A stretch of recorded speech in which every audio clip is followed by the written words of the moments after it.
திங்கள் பகவான் திருமுகம் காண அங்கு கற்பக பெருமான் தொப்புள் குழியில் திங்கள் பகவான் திருமுகம் காண அங்கு கற்பக பெருமான் தொப்புள் குழியில் பார்க்கடல் பிறந்த சந்திர பகவான் கணபதி வயிற்றில் நிறைந்திருப்பான். எங்கள் கற்பகத்தானை கண்டவர் தமக்கு தீரா பிணிகளை தீர்த்து வைப்பான்.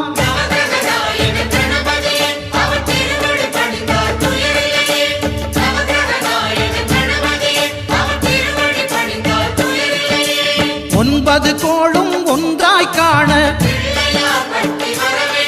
அங்கு கற்பகம் என்னும் கடவுளின் மெய்யில்